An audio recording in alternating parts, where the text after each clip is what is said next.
material gain, mainly for in the context of gaining material, because white folks got it, I want it.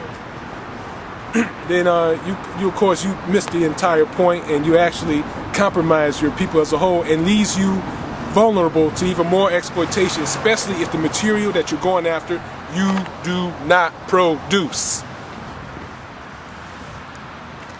Last point on this little segment here. Let's talk about family. I like the hip hop community, civil rights community. We really dropped the ball on family.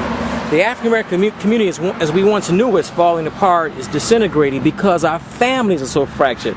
Our relationships with our baby's mom and the baby daddy and the baby's grandmama and the baby's...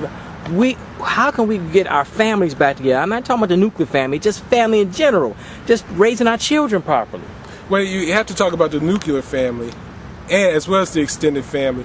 The best way that I see that happening is a rejection or a moving away from the Western paradigm or the Western European cultural definitions and cultural traits that we're used to, that we've been operating under, into a new paradigm, something that suits African people, black people, whatever. I know I've been using the term African, but you people know what I'm talking about. More African, black, colored, niggas, whatever you want to call yourselves. Schizophrenic like that, and that's a whole nother issue. But anyway, the families, the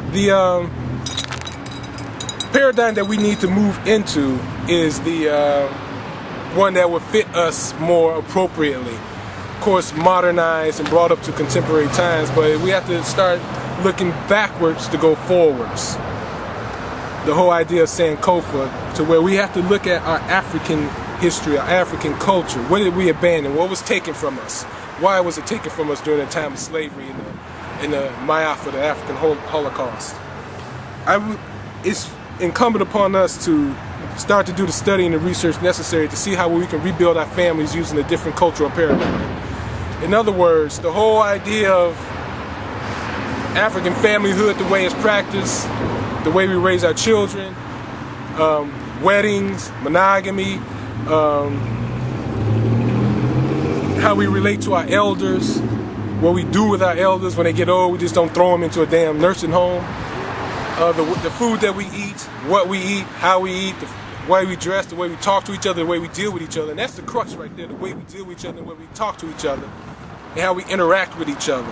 That's the crux right there, because there's no love in our hearts towards each other. There's just none. There's no love the way we treat each other. Absolutely none. And the way that we can reorientate or start a process of re-educating or reorientating our people into a new cultural paradigm or a new cultural mindset, or African original cultural mindset. And like I said, all that could be talked about in the dialogue, but we have to do this through cultural institutions. One of the best things that we can do as far as familyhood goes, and we can get to the male-female relationship thing in a minute.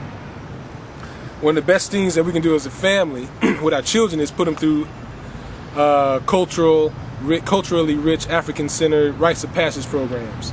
Now, for those people who hate Africans, for you black folks out there that hate being black, hate Africans, don't want to be involved with all that African booty scratcher shit, when we talk about African cultural paradigms, number one, you have to read up and understand what we're talking about. Because a lot of people's cultural knowledge of Africa is somebody with a bone in their nose throwing a spear. That ain't what we're talking about. Now, this ain't Eric LaSalle and Coming to America, chasing monkeys and shit like that. We ain't talking about that propaganda about Africa. We're talking about the truest aspect and the essence of Africa, the most beautiful essence of Africa that we see surviving in traditions that we do today, that we see European people using today. Many aspects of many cultural elements of Africa, it survives today. We need to pinpoint them, point them out, and bring them out, and institutionalize African culture through male and female rites of passage programs, so we can teach our black youth to be men and women.